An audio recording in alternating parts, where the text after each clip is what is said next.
ಪಂಚಾಯತಿಯಲ್ಲಿ ಎರಡನೇ ಸುದ್ದಿಯ ಕಡೆಗೆ ಹೋಗೋಣ. ಖಳನಾಯಕರು ಅನ್ನುವಂತಹ ವಿಚಾರಕ್ಕೆ ಸಂಬಂಧಪಟ್ಟಂತೆ, ಯಾಕಂದರೆ ಇಲ್ಲೂ ಕೂಡ ಖಳನಾಯಕರಿದ್ದಾರೆ. ಈಗಾಗಲೇ ಹೇಗೆ ಮಲಯಾಳಂ ಇಂಡಸ್ಟ್ರಿಯಲ್ಲಿ ಕಾಸ್ಟಿಂಗ್ ಕೌಚ್ ನಡೀತಾ ಇದೆ ಅನ್ನೋದ್ರ ಬಗ್ಗೆನ ಆರೋಪ ಹೇಮಾ ಕಮಿಟಿಯ ಮೂಲಕವಾಗಿ ಹೊರಬಂತು, ಅದೇ ಸ್ವರೂಪದಲ್ಲಿ ಈಗ ಕರ್ನಾಟಕದಲ್ಲೂ ತನಿಖೆ ಆಗಬೇಕು ಅನ್ನುವಂತಹ ಒತ್ತಾಯ ಶುರುವಾಗಿದೆ. ಈಗ ಕೇರಳ ಆಯಿತು, ಈಗ ಸ್ಯಾಂಡಲ್ವುಡ್ನಲ್ಲೂ ಕೂಡ ಅದೇ ಸದ್ದು ಬರ್ತಾ ಇದೆ. ಕಾಸ್ಟಿಂಗ್ ಕೌಚ್ಗೆ ಸಂಬಂಧಪಟ್ಟಂತೆ ಸ್ಯಾಂಡಲ್ವುಡ್ನಲ್ಲೂ ಕೂಡ ಲೈಂಗಿಕ ಕಿರುಕುಳದ ಆರೋಪಗಳು ಈಗ ಕೇಳಿ ಬರ್ತಾ ಇರುವಂಥದ್ದು. ಇದು ಬಹಳ ಮುಖ್ಯವಾಗಿ film industry for rights and equality ಫೈರ್ನವರು ಈ ಒಂದು ಪತ್ರವನ್ನು ಮುಖ್ಯಮಂತ್ರಿ ಸಿದ್ದರಾಮಯ್ಯನವರಿಗೆ ಫೈರ್ ಮೂಲಕವಾಗಿ ಬರಲಾಗಿದೆ. ಕೇರಳದ ಹೇಮಾ ಸಮಿತಿಯಂತೆಯೇ ಸಮಿತಿ ರಚನೆಗೂ ಕೂಡ ಇಲ್ಲಿ ಮನವಿಯನ್ನು ಮಾಡಿಕೊಳ್ಳಲಾಗಿದೆ. ಕರ್ನಾಟಕದಲ್ಲೂ ಕೂಡ ಒಂದು ಸಮಿತಿಯನ್ನು ರಚನೆ ಮಾಡಬೇಕು ಅಂತ ಹೇಳಿ, ಮಹಿಳೆಯರ ಮೇಲಿನ ದೌರ್ಜನ್ಯದ ಅಧ್ಯಯನಕ್ಕೆ ಈ ಸಮಿತಿ ಕೆಲಸ ಮಾಡಬೇಕು, ಮಹಿಳೆಯರ ದೌರ್ಜನ್ಯದ ಬಗ್ಗೆ ಅಧ್ಯಯನ ಮಾಡಬೇಕು, ಅಧ್ಯಯನ ಸಮಿತಿ ರಚಿಸುವಂತೆ ಸಿಎಂ ಸಿದ್ದರಾಮಯ್ಯನವರು ಮನವಿ ಮಾಡ್ಕೊಂಡಿದ್ದಾರೆ. ಸೊ ದಟ್ ಒಂದು ಸಮಿತಿ ಇದ್ದಾಗ ಎಲ್ಲ ಯಾರ್ಯಾರಿಗೆ ಈ ರೀತಿಯಂಥ ಅನ್ಯಾಯ ಆಗಿದೆಯೋ, ಯಾವ್ಯಾವ ಸಂದರ್ಭಗಳಲ್ಲಿ ಅನ್ಯಾಯ ಆಗಿದೆಯೋ, ಏನಾಗಿದೆಯೋ, ಯಾಕಂದರೆ ಅವ್ರಿಗೆ ಹೇಳೋದಕ್ಕಿರುವಂಥ ಅನೇಕ ವಿಚಾರಗಳಿರ್ತವೆ, ಆದರೆ ಹೇಳೋದಕ್ಕೆ ಬೇಕಾದ ವೇದಿಕೆಗಳು ಇರೋದಿಲ್ಲ. ಅಂಥದ್ದು ಈಗ ಆಗಬೇಕಾಗಿದೆ. ಮಹಿಳೆಯರು ಧೈರ್ಯವಾಗಿ ಕೆಲಸ ಮಾಡುವಂತಹ ವಾತಾವರಣ ಖಂಡಿತವಾಗಲೂ ಕೂಡ ಎಲ್ಲ ಸೆಕ್ಟರ್ಗಳಲ್ಲೂ ಬೇಕು, ಸಿನಿಮಾ ಇಂಡಸ್ಟ್ರಿಯಲ್ಲೂ ಬೇಕು. ಸಿನಿಮಾವನ್ನು ಒಂದು ಇಂಡಸ್ಟ್ರಿ ಅಂತೇಳಿ ನಾವು ನೋಡ್ತೀವಿ. ಆ ಸಿನಿಮಾ ಇಂಡಸ್ಟ್ರಿಯಲ್ಲೂ ಕೂಡ ಅದೇ ರೀತಿಯಾದಂಥ ಅವಕಾಶ ಹೆಣ್ಮಕ್ಕಳಿಗೆ ಸಿಗಬೇಕು. ಸುಪ್ರೀಂ ಕೋರ್ಟ್, ಹೈಕೋರ್ಟ್ನ ನಿವೃತ್ತ ನ್ಯಾಯಮೂರ್ತಿಗಳ ನೇತೃತ್ವದಲ್ಲಿ ಸಮಿತಿಯನ್ನು ರಚನೆ ಮಾಡಬೇಕು ಅನ್ನುವಂತಹ ಬೇಡಿಕೆಯನ್ನು ಮುಂದಿಟ್ಟಿದ್ದಾರೆ. 3 ತಿಂಗಳೊಳಗೆ ವರದಿ ನೀಡುವಂತೆ ಸಮಿತಿಗೆ ಸೂಚನೆಯನ್ನು ನೀಡಬೇಕು ಅನ್ನುವಂತಹ ಮನವಿಯನ್ನು ಕೂಡ ಮಾಡಿದ್ದಾರೆ. ಸಮಿತಿಯ ವರದಿ ಜನರಿಗೆ ಗೊತ್ತಾಗುವಂತೆ ಬಹಿರಂಗಪಡಿಸಿ ಅನ್ನೋದನ್ನು ಕೂಡ ಹೇಳಿದ್ದಾರೆ. ಯಾಕಂದರೆ ಯಾರ್ಯಾರು ಮುಖವಾಡವನ್ನು ತೊಟ್ಟಿದ್ದಾರೆ ಅನ್ನುವಂಥದ್ದು ಜನರ ಮುಂದೆ ಬಯಲಾಗಲಿ ಅನ್ನುವಂಥದ್ದು. ಈ ರೀತಿಯಂಥ ವರದಿಗಳು ಬರೋದ್ರಿಂದಾಗಿ ಯಾವ ಸ್ವರೂಪದಲ್ಲಿ ಆ್ಯಕ್ಷನ್ಗಳಾಗ್ತವೆ ಅನ್ನುವಂಥದ್ದು ಒಂದು ಭಾಗ, ಆದರೆ ಇದರಿಂದ ಮುಖವಾಡ ಕಳಚುವಂಥದ್ದು ಇದೆಯಲ್ಲ, ಅದು ಬಹಳ ದೊಡ್ಡದಾದಂತಹ ಪ್ರಕ್ರಿಯೆ ಕೂಡ ಆಗುತ್ತೆ.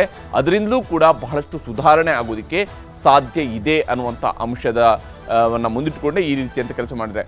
ಇಲ್ಲಿ ಬಹಳ ಮುಖ್ಯವಾಗಿ ಸಹಿ ಹಾಕಿರುವಂಥವರು ರಮ್ಯಾ ಅವರು ಸಹಿ ಹಾಕಿದ್ದಾರೆ. ನಟಿ ರಮ್ಯಾ, ದಿವ್ಯಾ ಸ್ಪಂದನ, ಶ್ರುತಿ ಹರಿಹರನ್ ಈ ಹಿಂದೆ ಮೀಟು ಪ್ರಕರಣದಲ್ಲೂ ಕೂಡ ಅವರು ಆರೋಪವನ್ನು ಮಾಡಿದರು. ಐಂದಿತಾ ರೈ, ಆಶಿಕಾ ರಂಗನಾಥ್ ಅವರು ಕೂಡ ಸಹಿ ಹಾಕಿದ್ದಾರೆ. ನಿಶ್ವಿಕಾ ನಾಯ್ಡು ಕೂಡ ಇಲ್ಲಿ ಸಹಿ ಹಾಕಿದ್ದಾರೆ. ಸಾನ್ವಿ ಶ್ರೀವಾಸ್ತವ ಅವರು ಕೂಡ ಸಹಿ ಹಾಕಿದ್ದಾರೆ. ಇನ್ನು ಪೂಜಾ ಗಾಂಧಿ ಸಹಿ ಹಾಕಿದ್ದಾರೆ. ಮಾನ್ವಿತಾ ಕಾಮತ್ ನಟಿ ಅವರು ಕೂಡ ಸಹಿ ಹಾಕಿದ್ದಾರೆ. ಇನ್ನು ಮೇಘನಾ ಗಾಂವ್ಕರ್ ನಟಿ ಅವರು ಕೂಡ ಸಹಿ ಹಾಕಿದ್ದಾರೆ. ಸಂಯುಕ್ತ ಹೆಗ್ಡೆ ಕೂಡ ಸಹಿ ಹಾಕಿರುವಂಥದ್ದು.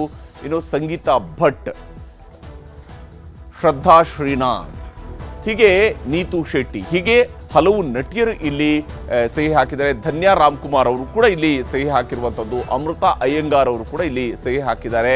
ಇನ್ನು ನಟರಲ್ಲಿ ಸುದೀಪ್ ಅವರ ಸಹಿ ಕೂಡ ಇದೆ. ವಿನಯ್ ರಾಜ್ಕುಮಾರ್ ಅವರು ಕೂಡ ಸಹಿ ಹಾಕಿದ್ದಾರೆ.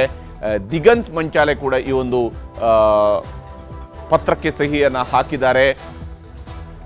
ಹೀಗೆ ಹಲವು ನಟರ ಸಹಿಯೂ ಕೂಡ ಇದೆ. ಅಂದರೆ ಇಲ್ಲಿ ನಟ ನಟಿಯರು ಹಾಕಿರುವಂತಹ ಸಹಿಯನ್ನು ಗಮನಿಸಿದಾಗ ಇವರೆಲ್ಲರ ಮೇಲೂ ಕೂಡ ದೌರ್ಜನ್ಯ ಆಗಿದೆ ಅಥವಾ ಇವರೆಲ್ಲರ ಮೇಲೂ ಕೂಡ ದೌರ್ಜನ್ಯ ಆಗಿದೆ ಅನ್ನುವಂಥ ರೀತಿಯಲ್ಲಿ ನೋಡಬಾರ್ದು. ಇದು ಎಲ್ಲರ ಒಕ್ಕೊರಲ ಒತ್ತಾಯ ಅಂತಂದರೆ ಯಾರಿಗೆ ಈ ರೀತಿಯಾಗಿ ಅನ್ಯಾಯ ಆಗಿದೆಯೋ ಅಂಥವರ ವಿಚಾರಕ್ಕೆ, ಅಂಥವರ ಬೆಂಬಲಕ್ಕೆ ನಾವು ನಿಲ್ಲಬೇಕು ಅನ್ನೋಂಥದ್ದು.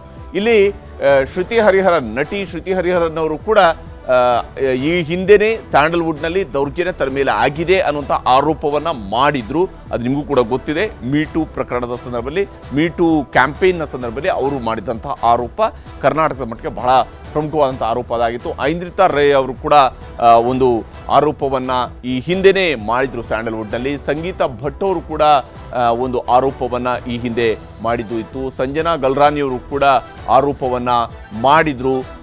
ಇನ್ನು ಇಶಾ ಕುಪ್ಪಿಕರ್ ಕೂಡ ಆರೋಪವನ್ನು ಮಾಡಿದ್ದು ಕೂಡ ಇತ್ತು. ಹಾಗೆಯೇ ಹರ್ಷಿಕಾ ಪೂಣಚ್ಚ ಇವರೆಲ್ಲರೂ ಕೂಡ ನಾನಾ ಸಂದರ್ಭಗಳಲ್ಲಿ, ಅನಿತಾ ಭಟ್ ಇವರೆಲ್ಲರೂ ನಾನಾ ಸಂದರ್ಭಗಳಲ್ಲಿ ಆರೋಪಗಳನ್ನು ಮಾಡಿದ್ದಾರೆ. ನೀತು ಶೆಟ್ಟಿಯವರು ಕೂಡ ಒಂದು ಹಂತದಲ್ಲಿ ಇಂಥದ್ದೊಂದು ಆರೋಪವನ್ನು ಮಾಡಿದರು. ಅಮೂಲ್ಯ ಗೌಡ ಕೂಡ ಇಂಥದ್ದೊಂದು ಆರೋಪವನ್ನು ಮಾಡಿದರು. ಆಶಿತಾ ಅವರು ಕೂಡ ಈ ರೀತಿಯಂಥ ಆರೋಪವನ್ನು ಮಾಡಿದರು. ಕವಿತಾ ಗೌಡ ಕೂಡ ಆರೋಪವನ್ನು ಮಾಡಿದ್ದು ನಡೆದಿತ್ತು. ಇನ್ನು ಅನುಪಮಾ ಗೌಡ ಕೂಡ ಒಂದು ಆರೋಪವನ್ನು ಮಾಡಿದ್ರು. ಹೀಗೆ ಹಲವು ನಟಿಯರು, ಕಲಾವಿದೆಯರು ಈ ರೀತಿಯಂಥ ಆರೋಪಗಳನ್ನು ಮಾಡಿದರು. ಹೀಗಾಗಿ ಈ ರೀತಿಯಂಥ ಆರೋಪಗಳು ಇರುವಂಥ ಸಂದರ್ಭದಲ್ಲಿನೇ ಇದರ ಬಗ್ಗೆ ವಿಸ್ತೃತವಾದಂಥ ತನಿಖೆಯನ್ನು ಮಾಡಬೇಕಾಗತ್ತೆ. ಈ ತನಿಖೆಯನ್ನು ನಡೆಸೋದಕ್ಕೆ, ಯಾಕಂದರೆ ಅವರು ಇಂಡಿವಿಜುವಲ್ ಆಗಿ ಇಂಥ ದಿವಸಗಳಲ್ಲಿ ನನ್ನ ಮೇಲೆ ಹಿಂಗಾಯಿತು ಅಂತ ಹೇಳುವಂಥ ಕಂಪ್ಲೇಂಟನ್ನು ಕೊಡೋದಕ್ಕೆ ಹೋಗಿರೋದಿಲ್ಲ. ಅದಕ್ಕೆ ನಾನಾ ಕಾರಣಗಳಿರ್ತವೆ, ಬೇರೆ ಬೇರೆ ಸಿಚುವೇಶನ್ ಇರುತ್ತೆ, ಮಹಿಳೆಯರು ಎದುರಿಸುವಂತಹ ವಿಚಿತ್ರವಂಥ ಪರಿಸ್ಥಿತಿಯೂ ಕೂಡ ಇದಕ್ಕೆ ಕಾರಣ ಆಗಿರುತ್ತೆ. ಇದೇ ಕಾರಣಕ್ಕಾಗಿ ಇಂಥದ್ದೊಂದು ಸಮಿತಿ ರಚನೆ ಆಯಿತು ಅಂತ ಹೇಳಿದರೆ ಬಹಳಷ್ಟು ಬಣ್ಣದ ಲೋಕದಲ್ಲಿ ಹೊರಬರದೆ ಅಲ್ಲಲ್ಲೇ ಮುಚ್ಚಿಟ್ಟುಕೊಂಡಿರುವಂತಹ ಅನೇಕ ತೆರೆಯ ಹಿಂದಿನ ದೌರ್ಜನ್ಯದ ಕಥೆಗಳು ಬರೋದಕ್ಕೆ ಸಾಧ್ಯ ಆಗಬಹುದು. ಇದು ಇವತ್ತಿನ ಪಂಚಾಯಿತಿ. ನಮಸ್ಕಾರ.